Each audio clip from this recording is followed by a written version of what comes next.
네, 오늘 말씀은 이적은 신의 성품의 능력이라는 주제로 함께 말씀 나누겠습니다.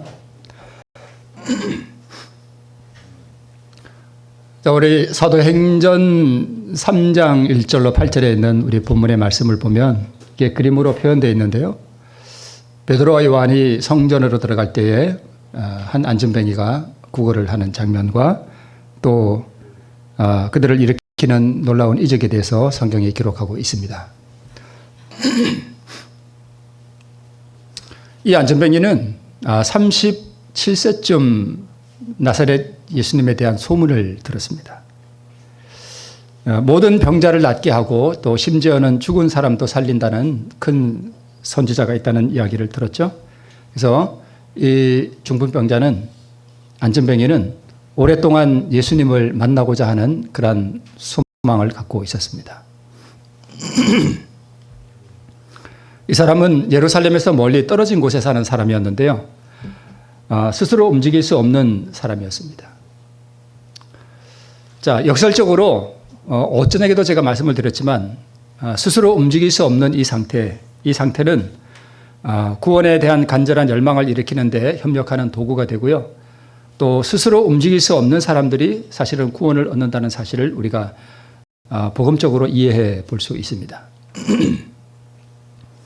어제 우리 베데스다 연못가의 그 중풍병자에 대해서 잠깐 언급을 드렸습니다마는 우리가 스스로 움직일 수 없는, 우리 스스로 계명에 순종할 수 없는 그러한 사람들이라는 사실을 우리가 깨달을 때 거기서 구원이 시작된다는 것을 우리가 이해해 볼 수 있습니다. 이 스스로 움직일 수 없는 사람들이 구원을 얻는다는 이 뜻은 우리가 스스로는 의를 이룰 수 없다는 인식을 하는 것을 의미합니다. 그래서 이것은 오직 그리스도의 의를 갈망하고 또 사모하게 하는 그러한 바로 이 사실이 우리에게 가르쳐주는 것입니다. 그래서 어떤 분들은 이런 분들이 있어요. 이렇게 교회를 다니면서 이제 생활도 안정되고 또 뭐 재산도 어느 정도 있고 또 자녀들도 다 잘 됐고 또 교회 생활도 그럭저럭 돼가고 그래서 뭐 더 이상 바랄 것도 없고 그냥 삶이 그냥 안락한 정도 이렇게 그런 삶이 있잖아요. 그런 삶이 또 어느 정도 신앙생활 가운데 교회에서도 또 존경도 받고 이런 분들은 사실 그렇게 교회를 다녀도 그렇게 바라는 게 없어요. 그죠? 근데 신앙생활 가운데 그것만큼 위험한 게 없습니다. 바라는 게 없는 거. 그러니까 생활도 다 안정되어 있고, 뭐 자녀들도 다 성장했고, 이제 다 출세했고, 뭐 다 의사고, 뭐 치과 의사고, 돈 잘 벌고, 뭐 더 바라는 게 없어요. 그죠? 네. 교회 오면은 자녀들 참 훌륭하게 잘 키웠다고 칭찬 듣고, 교회에서도 존경받고, 이렇게 살아가면 그야말로 안락하고 만족하는 신앙생활 가운데 우리가 살아갈 수 있습니다. 참 좋은 것 같잖아요. 그죠? 근데 그거만큼 큰 문제가 없습니다. 아무것도 바라는 게 없어요. 아브라함에게 시험이 온 때가 바로 그러한 때였습니다. 이제 아들 얻었죠? 아들 잘 성장하고 있죠? 집에는 가솔들이 많았죠? 생활이 안정돼 있죠? 너무너무 좋았어요. 그때 하나님께서 아브라함에게 주신 시험이 내 아들 이삭을 번제로 바치라는 시험이 왔던 것이죠.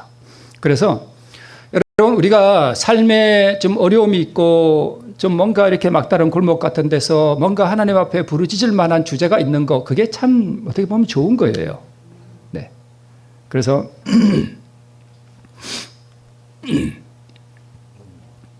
자, 그런데 이 안전뱅이는 갈망은 있는데 예수님께로 갈 방법이 없어요. 그래서 친구들한테 나를 좀 예루살렘에 데려다 달라고 이렇게 부탁을 했던 것 같습니다. 우리 그 증언의 말씀에 보면 이런 것들이 다 기록되어 있습니다.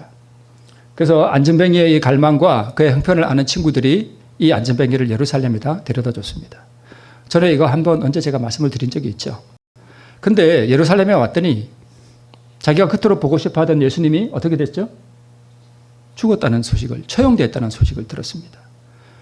예수님이 처형됐다는 소식과 함께 그의 모든 일생의 갈망과 소망도 다 무너져 버렸습니다. 그래서 소망의 구원자는 사라지고 삶의 방향과 목적을 잃어버렸습니다. 때로 우리가 이러한 상황 가운데서 내 삶의 방향과 목적을 잃어버렸을 때 참 내가 오늘 우리 장로님 찬미 인도할 때 506장이었죠. 여기 오늘 예배 인도하기 전에 시작하기 전에 처음 부른 찬미. 어디 가야 할지 우리가 참 알지 못할 때, 또 무엇을 해야 할지 알지 못할 때, 어린 아이와 같아서 내가 무엇을 해야 할지 알지 못하는 그러한 막막한 상황이 우리에게 닥칠 때, 그때가 또 장로님 그다음 부른 노래가 나의 등 뒤에서 나를 도우시는 주. 네, 그럴 때 나의 등 뒤에서 나를 도우시는 주가 계시다고 하는 사실을 우리가 참 감사하게 또 은혜롭게 우리가 생각해 볼 수 있습니다. 그래서 이 안전뱅이는 친구들의 동정과 도움으로 어떻게 사는 인생이 됐는가 하면 그야말로 빌어먹는 인생이 되었습니다. 이것은 영화의 한 장면 같은데요. 이제 베드로와 요한이 이 사람의 오른손을 잡고 아주 성경 말씀대로 우리 영화를 잘 찍었네요. 오른손을 잡아 이렇게 돼 있습니다. 자, 베드로가 이렇게 말합니다. 베드로가 가로되 은과 금은 내게 없거니와 내게 있는 것으로 내게 주노니 곧 나사렛 예수 그리스도의 이름으로 걸으라 이렇게 선언했습니다. 사실 안전뱅이가 말하는 게 있습니다. 우리에게 안전뱅이가 한 말은 기록되어 있지 않죠.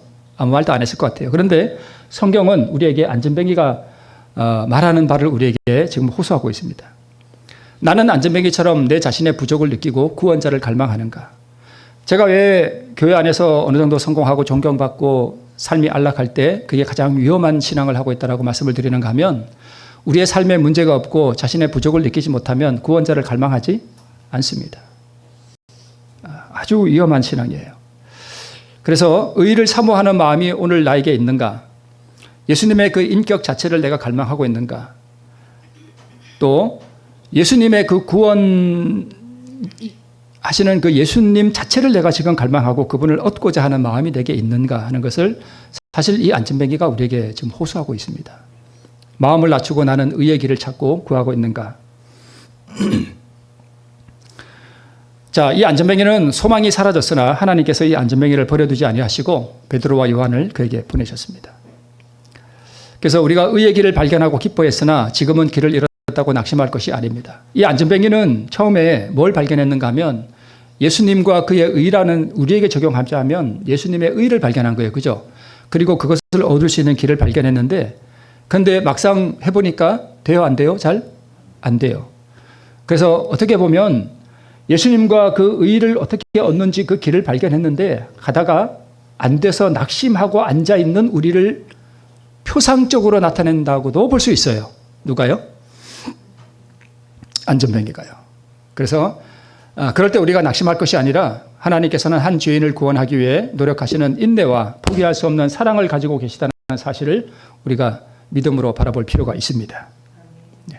베드로가 이렇게 말합니다. 내게 있는 것으로 은과 금은 내게 없거니와 내게 있는 것으로 내게 주노니 곧 나사렛 예수 그리스도의 이름으로 걸으라 이렇게 말했습니다. 자, 뭐는 내게 없대요? 은과 금은 내게 없다라고 말했습니다. 자, 우리 제7일 안식일 예수재림교회 성경 주석에 이런 내용이 기록되어 있습니다. 자, 토마스 아퀴나스라고 하는 유명한 사람이 있었습니다. 그 다음에 교황 인노첸트 4세가 이런 일화가 있었다고 우리 재림교회 주석에 기록하고 있습니다. 자, 교황의 탁자 위에 거액의 돈이 놓여 있었습니다. 교황이 말했습니다. 토마스, 아퀴나스 보고 하는 얘기죠. 토마스, 보시오. 교회는 이제 초기 교회가 은과 금은 내게 없거니와라고 말했던 것처럼 그렇게 말할 필요가 없게 되었어. 베드로가 뭐가 없다 그랬죠? 은과 금은 내게 없다 그랬는데 지금은 교회가 뭐가 많다는 거예요? 돈이 많다는 것입니다. 우리 주천교회도 좀 저금해놓은 거 있죠? 네. 이제 돈이 있다 이거예요. 그러자 토마스가 이렇게 말했습니다. 맞습니다, 교황님. 그러나 베드로가 안진뱅이에게 말한 것처럼 일어나 걸으라고 말할 수도 없게 되었습니다. 그러니까 이게 무슨 얘기냐면 베드로와 요한은 돈은 없지만 뭐는 있었다는 거예요. 능력은 있었다는 거예요. 그런데 지금 교회는요.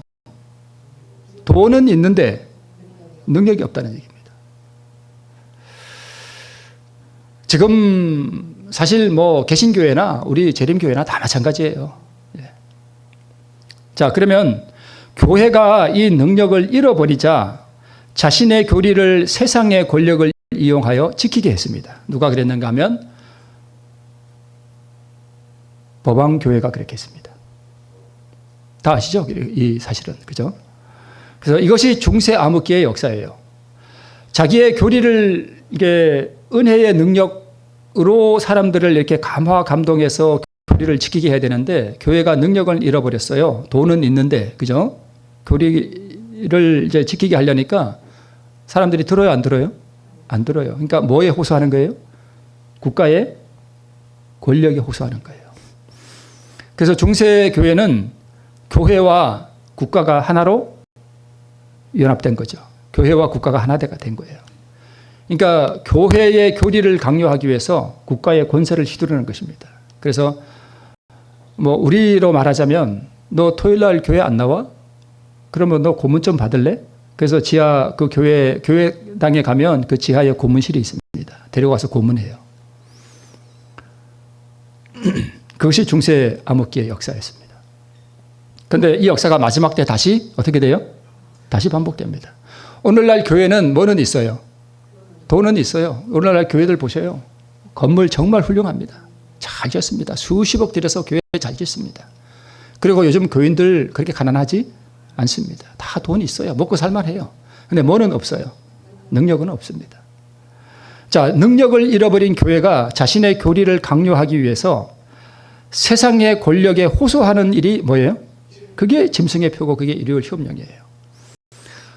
세상이 이렇게 무너져 가는데 오늘날 이 사람들이 일요일에 교회를 다니고 하나님을 예배하지 않기 때문에 세상에 무서운 일이 일어난다. 그러므로 전부 다 어디 가라? 일요일 날 교회 가라. 안 가면 국가의 권력으로 뭐 한다는 거예요? 핍박하겠다는 것입니다. 이 역사가 다시 반복되는 것입니다.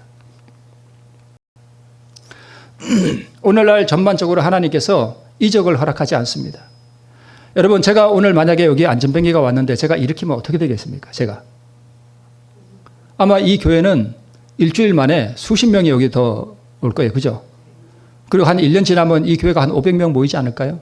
500명이 뭐예요? 5만 명이 올 겁니다. 그죠? 예. 아멘. 네. 근데 제게 그 안전병기를 일으킬 능력이 제게 없습니다. 참 부끄러운 일이지만, 네. 근데 왜 하나님께서 이 이적을 오늘날 전반적으로 허락하지 않으시는가 하면 마귀도 비슷한 이적을 일으켜요. 네. 마귀도 능력이 있습니다. 그래서 하늘의 이적과 마귀의 이적이 혼동을 일으키는 것을 하나님께서 방지하기 위해서 그런 면도 있습니다.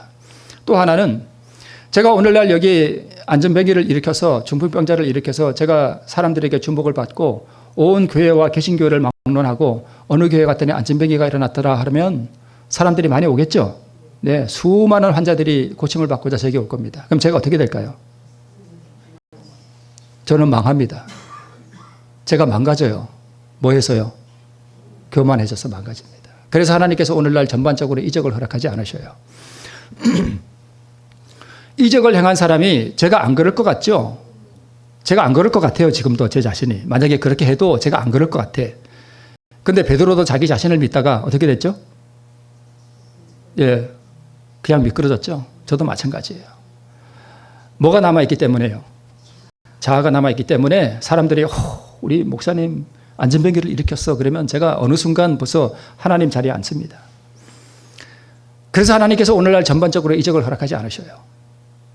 바울에게 가시를 남겨둔 이유가 바로 그것입니다. 바울은 자기에게 가시가 있어서 3번 하나님께 간구했다 그랬죠. 제발 이 가시 좀 떠나게 해달라고. 그게 이제 정확하게 성경에 기록되어 있지 않지만 우리가 잘 알듯이 뭐가 안 좋았던 것 같아요? 예, 눈이 아주 안 좋았던 것 같아요. 뭐 할 때요?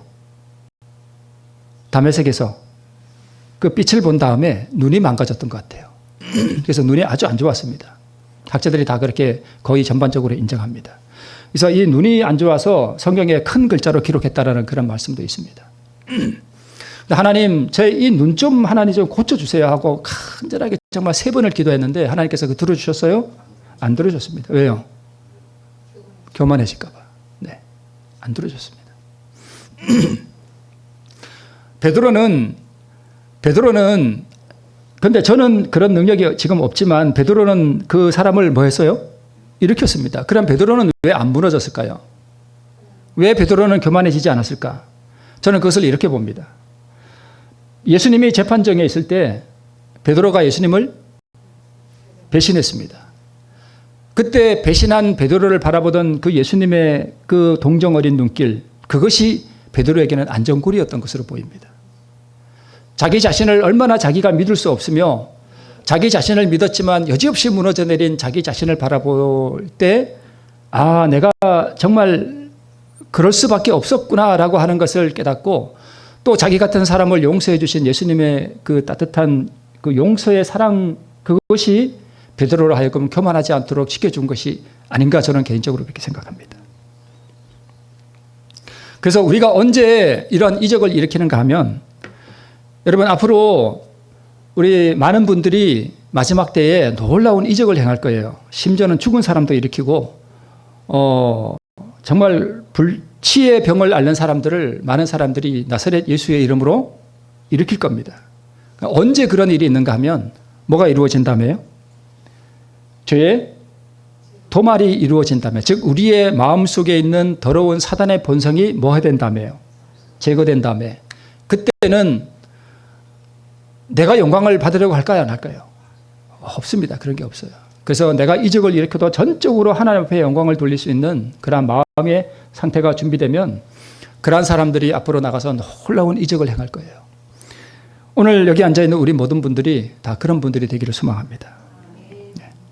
그때 큰 능력이 나타날 것인데 그때는 자신에게 영광을 돌릴 자아가 없기 때문에 그때 놀라운 이적을 행할 수 있습니다. 자, 그러면 나는 무엇을 가지고 있습니까? 베드로가는 이렇게 말했습니다. 나는 돈은 없습니다. 그러나 내게 있는 것이 하나 있습니다. 그것으로 내가 너에게 준다고 베드로는 안진뱅에게 말했습니다. 내게 있는 거. 돈은 없지만 다른 뭔가는 내게 하나 있다는 것입니다. 그러면 베드로가 지금 우리에게 하는 말이 뭐냐? 그러면 당신은 뭘 가지고 있느냐 이거죠. 나는 무엇을 가지고 있느냐? 나는 무엇을 다른 사람에게 줄 수 있느냐? 베드로는 자기에게 있는 것으로 다른 사람에게 그 안진뱅에게 준다라고 말했습니다. 그러면 나는 다른 사람에게 뭘 줄 수 있을까? 돈?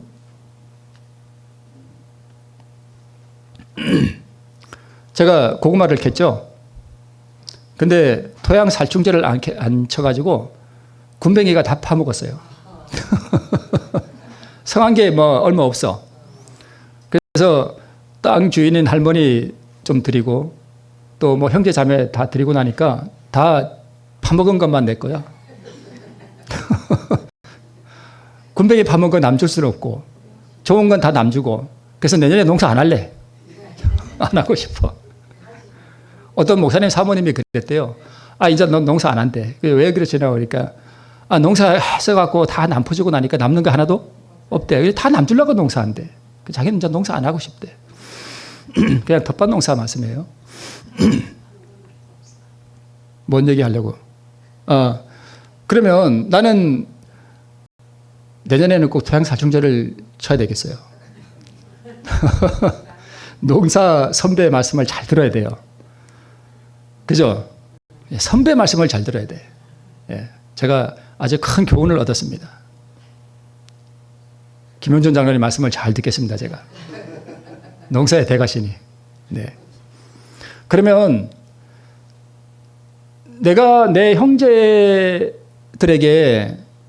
고구마를 준 것은 내가 고구마를 농사해서 내가 그것을 소유했기 때문이죠. 그죠? 네. 사람은 받지 않은 것을 줄 수 없습니다. 자신이 소유하지 않은 것을 줄 수는 없어요. 그죠?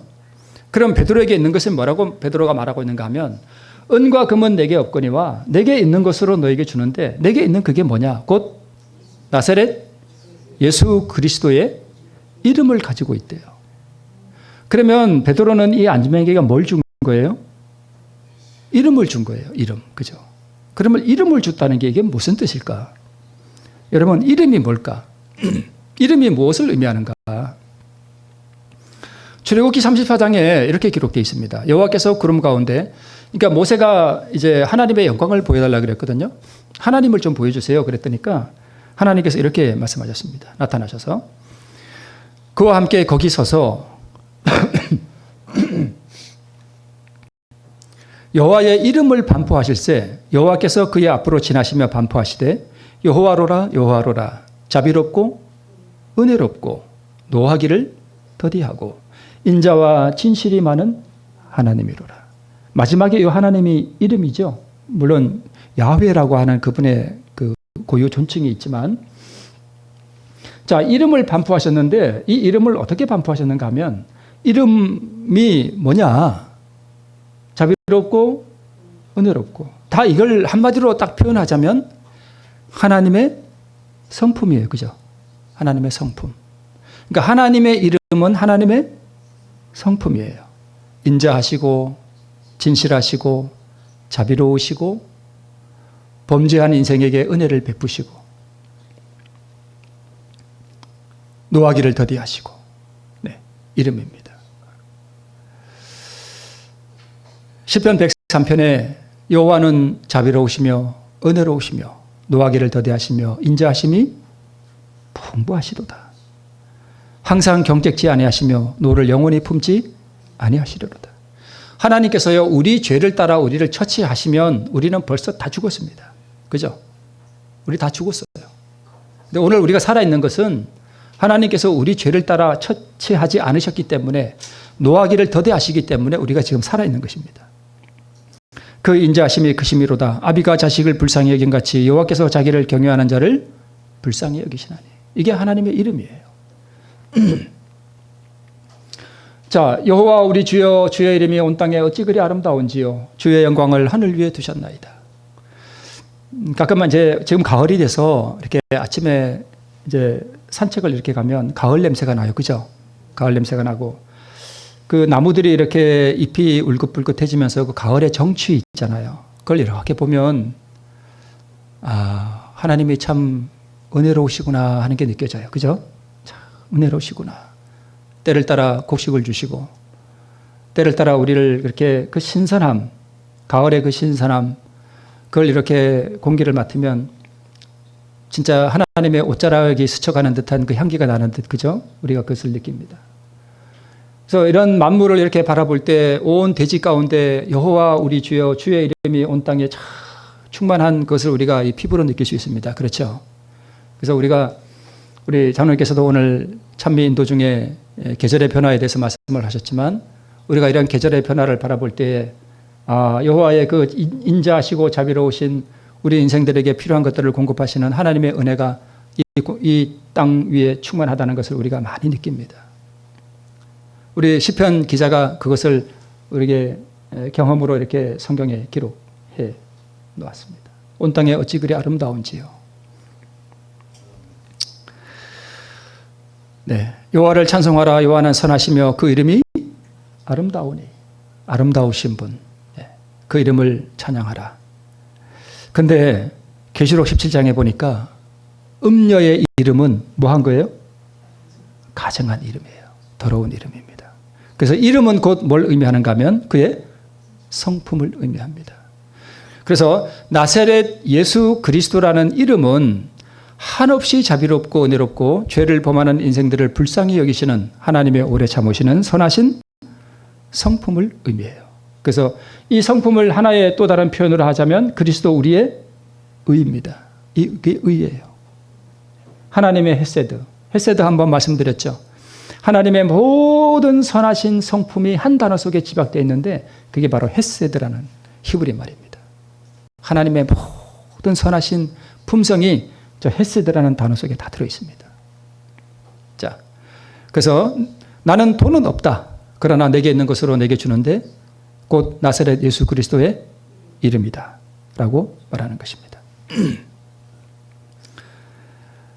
자, 베드로의 마음속에 있는, 자, 그러면 내게 있는 것으로 내게 준다 그랬는데 베드로의 마음속에 뭐가 있다는 것이에요? 예수 그리스도의 이름이 있다는 얘기는, 내가 그걸 너에게 준다는 얘기는 베드로의 가슴 속에 뭐가 충만하다는 거예요? 하나님의, 예수 그리스도의 성품이 내가 지금 충만하다는 것입니다. 그러니까 이것을 다른 표현으로 하면, 이 안전뱅이를 바라볼 때 베드로의 가슴 속에 이 안전뱅이를 향한 긍휼과 자비와 그를 불쌍히 여기는 마음이 너무너무 충만했다는 얘기예요.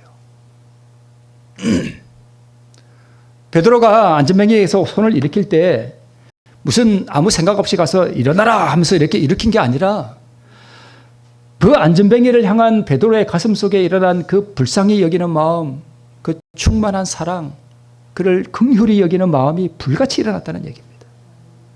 그게 나는 돈은 없다, 그러나 너를 향한 예수 그리스도의 불쌍히 여김과 긍휼하심은 내게 뭐하다? 충만하다는 것입니다. 그걸 줬다는 것입니다. 베드로의 마음속에 있는 예수 그리스도, 그분의 이름은 자신을 그토록 보고 싶어 했던 이 안전뱅이를 향한 예수 그리스도의 무한한 사랑과 자비의 마음이었습니다. 이 안전뱅이를 예수님이 얼마나 사랑할까요? 그죠? 참 사랑하겠죠. 근데 이 안전뱅이를 향한 예수님의 마음이 예를 들어서 전기로 50만 볼트라면, 이 50만 볼트의 이 안전뱅이를 향한 예수님의 사랑 가운데 한 100볼트 정도 베드로가 가지고 있었습니다. 100볼트. 이 100볼트를 이 안전뱅이에게 찌리릿 하고 간 거예요. 그걸 나눠준 것입니다. 그리고 이 근원은 누구예요? 예수님의 전기였습니다. 이게 베드로를 통해서 이 안전뱅이에게 찌리릿 하고 갔더니 안전뱅이가 어떻게 돼요? 벌떡 일어났습니다. 그러니까 이 안전뱅이를 일으킨 것은 어떤 다른 능력이 아니라 뭐예요? 사랑이었습니다. 사랑이 그를 일으킨 것입니다. 누구의 사랑이요? 예수님의 사랑이 그를 일으킨 것입니다. 그런데 베드로는 그러면 이 전기가 흘러가는 뭐가 된 거예요? 통로가 된 것이죠. 네, 통로. 예수님이 알까요, 모를까요? 이 안전뱅이가 자기를 그토록 보고 싶어 했다는 걸 아셨죠. 그런데 이 안전뱅이가 자기를 만나기 전에 예수님은 뭐 하셨고? 처형당하셨고, 그리고 지금 어디 가 계셔요? 하늘에 가 계셔요. 그러면 하늘에 가 계시는 예수님이 이 안전뱅이를 지금 바라보실 때 그를 얼마나 사랑하실까요? 저 내 아들이 나를 그토록 보고 싶어 했는데 내가 저를 고쳐주고, 예수님은 그를 얼마나 고쳐주고 싶을까요? 그죠? 말할 수 없는 아비가 자식을 불쌍히 여긴 같이 그를 고쳐주고 싶은 마음이 하늘에 계신 예수님의 마음에 충만했을 거예요. 한 100만 볼트 이상. 그래서 누구를 보냈어요? 베드로를 보낸 거예요. 근데 자기의 그 안전뱅이를 향한 사랑의 통로로 이렇게 찌르륵하고 전기를 보내줄 수 있는 사람이 누구였어요? 베드로와 요한이었습니다. 그래서 베드로가 그 전기가 지금 통하고 있으니까 나는 뭘 가지고 있다? 예수님의 전기를 가지고 있다. 그 내가 연결시켜 줄게. 준 것입니다. 그 전기가 찌릿하고 통했던 것이죠. 아마 이게 병 낫는 분들이 그래요. 간혹 가다가 어떤 유명한 분이 이렇게 말씀을 전했는데, 어떤 이게 움직일 수 없는 분이, 실제 제가 그분한테 들은 말씀인데, 외국에서 집회를 할 때 그분이 오셨대요. 이분은 움직일 수 없는 분이에요. 걸을 수 없는 분입니다. 이게 앉아 있는데 하나님의 사랑에 대해서 말씀을 듣는데 어느 순간 자기 몸이 이렇게 찌르륵 하더래요. 머리부터 발끝까지. 제가 그 말씀을 그때 당시에 전했던 그분에게서 직접 들은 얘기입니다. 이게 머리에서부터 발끝까지 찌르륵 하더래요. 근데 자기는 그게 뭔지 몰랐대요. 근데 예배가 다 끝나고 났는데 자기도 모르게 자기가 일어나더래요. 진짜 그 얘기 진짜 실제 있었던 일입니다. 그러니까 뭐가 통한 거예요? 전기가 통한 것입니다. 안전뱅이를 불쌍히 여기시는 예수 그리스도의 심장과 같이 뛰는 이 베드로의 심장이 그죠? 통로가 됐던 것이죠. 그래서 나사렛 예수 그리스도의 이름이 우리 주보에 있는 것처럼 너희 안에 이 마음을 품으라 곧 그리스도 예수의 마음이니, 그 마음이 바로 그 사랑의 마음이었죠. 이것이 무엇을 의미하는가 하면 베드로의 마음속에 그리스도의 뭐가 있었다는 거예요? 의가 있었다는 것입니다. 베드로의 마음속에 그 안전뱅이를 향한 불타는 긍휼의, 죄송합니다, 휼자인데 오타가 났습니다. 긍휼의 마음이 있었습니다. 그런데 자신을 저주하던 베드로를 바라보시던 그리스도의 그 긍휼의 마음이었습니다. 이 장면은 뭐냐 하면 사실 베드로가 이렇게 늙지는 않았어요. 베드로가 예수님 그 재판정에 예수님 따라다니던 베드로가 이렇게 늙은 사람이 아니에요. 젊은 사람이에요. 근데 그림으로 이렇게 할아버지처럼 묘사해 놨는데 할아버지가 아니에요. 네, 아주 젊은 사람이었습니다. 이 베드로가 재판정에 어떤 그 여자 하나가 와서 너 예수님과 한패지? 하고 지금 묻는 거예요. 그죠? 네, 그때 베드로가 저주하며 맹세하되 나는 너희의 말하는 이 사람을 알지 못하노라. 그런데 베드로가 지금 자기가 가지고 있다고 한 이 예수님의 이름은 얼마 전에 자기가 뭐 했던 이름이에요? 부인했던 이름이에요. 심지어는 저주했던 이름이었습니다. 나사렛 예수 그리스도라는 이름이요, 얼마 전까지 저주했던 이름이에요. 그런데 며칠 후에 자기가 이 이름을 가지고 있대요. 그 이름이 뭘까요? 자기같이 보잘것없는 죄인, 예수님을 부인하고 저주했던, 자신을 그렇게 사랑의 눈길로 바라봐 주셨던 그분의 이름이었습니다.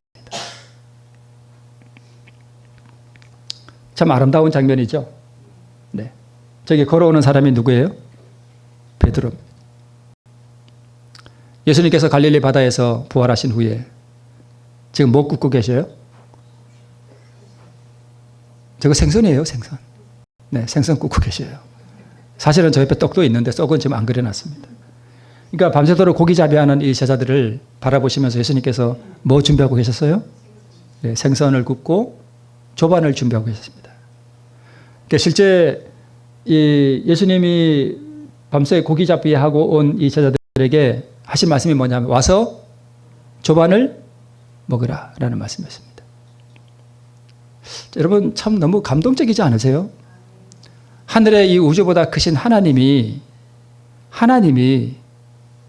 인간으로 이 땅에 오셔서 참 이 죄 많은 인생들을, 이 자기를 부인했던 이 제자들을 위해서 지금 뭐 준비하셔요? 밤새도록 식사를 준비하시고, 얘들아 와서 아침 먹어라.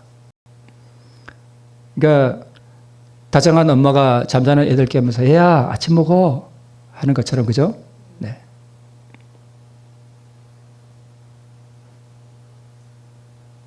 좀 감상하셔요. 그냥 그림. 마음이 따뜻해지지 않나요? 네. 예수님께서 베드로에게 물으십니다. 내가 나를 사랑하느냐? 내가 나를 사랑하느냐? 그러니까 베드로의 마음속에 있던 예수 그리스도의 그 이름은 안전뱅이를 향한 그 긍휼의 마음이기도 하지만 베드로의 가슴 속에 넘치는 자기가 사랑하는 그 주님을 향한 그의 마음이기도 했습니다. 타락한 인간은 본시 뭐가 없어요? 의가 없습니다. 베드로의 마음속에는 원래 안전뱅이를 사랑하는 긍휼의 마음이 전혀 없습니다. 즉 이웃을 사랑하고 하나님을 사랑하는 마음이 우리의 마음속에는 본래 하나도 없습니다. 그렇다면 이 질문을 무엇을 의미하는가 하면 너의 마음에 나의 의가 있느냐라고 우리 주님께서 우리에게 물으시는 것입니다. 얘들아, 너희 마음속에는 다른 사람에게 나누어 줄 수 있는 나의 의가 있느냐라고 물으십니다. 나의 이 뜨거운 이 사랑의 전류를 다른 사람에게 흘려보낼 수 있는 깨끗한 통로이냐 너는? 라고 물으시는 것입니다. 베드로와 닭, 참 많이 우리가 연관시키는 주제죠. 베드로와 닭. 저 제자를 바라보시는 예수님의 긍휼의 마음. 그가 무슨 실수를 했으며 그가 지금 무슨 짓을 하고 있는지를 깨우쳐주는 무슨 소리요? 닭소리. 네. 가련한 제자를 바라보는 구주의 얼굴, 연약한 제자를 향한 동정과 긍휼의 얼굴. 이날 베드로의 자아가 완전히 사실은 무너져 버렸습니다. 예수의 이름이 그의 가슴에 영원히 기록된 날이 바로 그날이었습니다. 그래서 이 베드로의 가슴 속에 내게 있는 것으로 내게 주노니 곧 나사렛 예수 그리스도의 이름으로 할 때 그의 가슴 속에는 참 많은 것들이 교차했을 것 같아요. 자신을 용서해 주신 그리스도의 그 무한한 긍휼하심과 동정 어린 그분의 사랑이 경험되어진 그 사랑이 누구에게로 흘러간 거예요? 안진뱅에게로 흘러간 것입니다. 그래서 베드로에게 있어서 그날의 그 실수와 그 배신은 오히려 그에게 정말 약이 됐던 것 같아요. 자기가 경험한 그 동정 많으신 예수님, 자기 같은 사람에게 긍휼을 베풀어 주신. 그래서 이 베드로는 안진뱅이를 바라볼 때 사실 누구와 안진뱅이를 동일시했을까요? 자기와 안진뱅이를 동일시했겠죠. 나도 저 안진뱅이처럼 참 비루한 인생이었는데 나를 그토록 사랑하신 그 예수님의 마음이 그의 가슴 속에 끓어오르니까 흘러가는 거예요. 예수 그리스도의 이름이 곧 그분의 성품이고 이 성품은 그리스도의 의로서 하나님의 본성이죠. 베드로가 가진 안진뱅이를 일으키는 이 권능은 안진뱅이를 불쌍히 여기는 충만한 긍휼의 마음이었고 곧 그리스도의 예수의 마음이며 그분의 이름이었습니다. 마지막 때에 다시 한번 이런 이적이 일어날 것인데 제가 아까 말씀드렸죠. 이런 이적을 일으키는 사람은 어떤 신비한 능력을 가진 것이 아니라 예수 그리스도의 뭘 가진 사람이에요? 심장의 성품을 가진 사람입니다.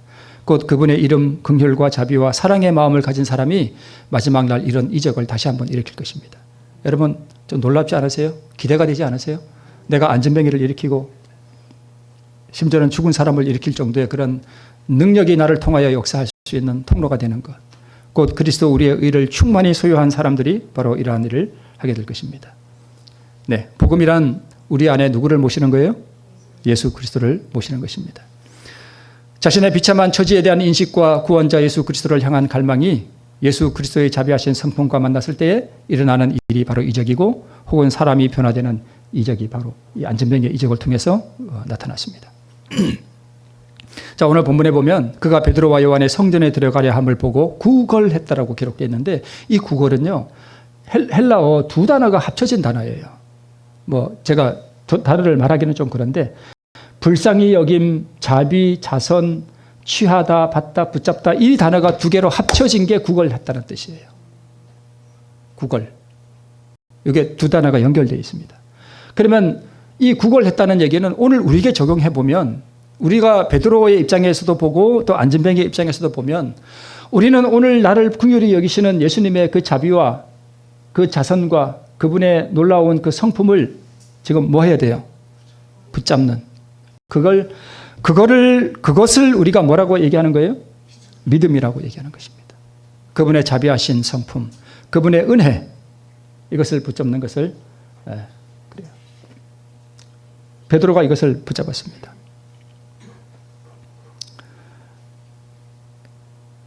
문둥병자가 예수님께 왔을 때 주여 원하시면 저를 깨끗게 하실 수 있나이다 그랬을 때 예수님께서 하신 말씀이 내가 뭐 하노니?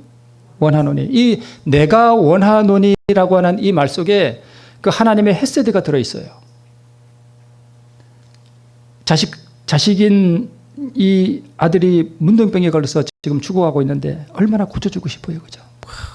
불쌍히 여기는 마음이 내가 원하노니 라는 이 한 단어 속에 들어있습니다.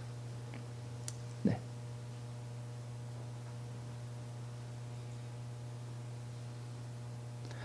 자신의 절망적인 상태를 깨닫고 구주의 자비하심에 의지하여 엎드리면 그분의 의, 곧 치유하시는 능력을 베풀어 주실 것을 믿고 이것을 행위로 나타내는 것을 이것을 믿음이라고 합니다. 제가 많이 이런 주제로 말씀을 드렸죠. 이제 마지막으로 이적을 행하는 그분의 권능은 매일 아버지께 받은 하나님의 의를 사용하셨습니다.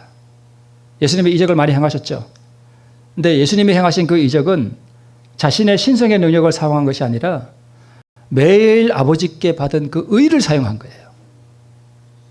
그러니까 아버지 하나님이 우리 인생들을 사랑하시는 그 사랑의 그 의를 날마다 예수님은 받았어요. 날마다 받았습니다.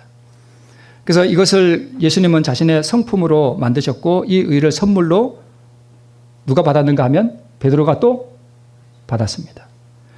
우리 안에 마귀 본성이 완전히 죽는 날 우리도 이것을 받아서 사용하는데 지금 우리가 이것을 계속 뭐 하는 거예요? 받아 누리는 것입니다. 그래서 우리가 이것을 날마다 받아서 우리의 이 마귀 본성이 완전히 죽는 그날 우리는 베드로처럼 그러한 일을 행하는 것입니다. 날마다 이 의를 받는 것이 이른 비, 마지막은 늦은 비로 나타나는 것입니다. 네. 이제 마지막으로 이 말씀 한 절 읽고 마치겠습니다. 자, 시대소망에 있는 말씀입니다. 예수께서는 당신의 인성이 신성과 인성을 연결시킬 하늘의 전류로 머리기까지요. 그러니까 예수님은 아버지 하나님께로부터 전기를 받으셨습니다. 매일 이 전기가 뭐예요? 품성. 우리 죄인을 사랑하시는 하나님의 그 사랑, 자비, 이게 전기란 말이에요. 이 전기를 매일 아버지께로부터 받았습니다. 충전되기까지 하나님의 보좌를 향하여 탄원하셨다. 그러니까 예수님은 아버지, 오늘 제가 나가서 인생들에게 이적을 행하고 구원을 해야 되는데 하나님의 그 전기를 나에게 좀 뭐 해주십시오? 좀 주십시오라고 탄원했다는 것입니다. 그래서 예수께서는 끊임없는 교통을 통하여 하나님에게서 뭘 받으셨는데? 생명을 받으셨는데 이 생명이 뭐예요? 전류죠, 전류. 전기죠. 그 사랑의 마음을 계속 받으셨어요. 받으셨는데 이는 그가 세상에 생명을 뭐 하기 위해서요? 주시기 위해서. 그러니까 아버지께로부터 이걸 받은 이유가 자기가 받아 누리기 위해서가 아니라 우리에게 주시기 위해서 이렇게 하셨다는 것입니다. 이것을 베드로가 받아가지고 안전병이에게 준 거예요, 또. 그죠? 그렇죠? 네. 예수의 이 경험은 누구의 경험이 되어야 된다? 우리의 경험이 되어야 된다. 우리도 예수님이 받으신 그 풍성한 전류를 우리도 뭐해서 받아서 다른 사람들에게 나누어주는 통로가 된다는 것입니다. 이 통로가 될 때 우리는 다른 사람을 베드로처럼 안전병이를 불쌍히 여기는 것처럼 우리도 내 이웃을 정말 불쌍히 여기고 동정하고 사랑하고 긍휼히 여길 수 있는 통로가 되는 것입니다. 이 능력이 우리를 통하여 역사하기를 고대하고 바라면서 말씀을 드리겠습니다.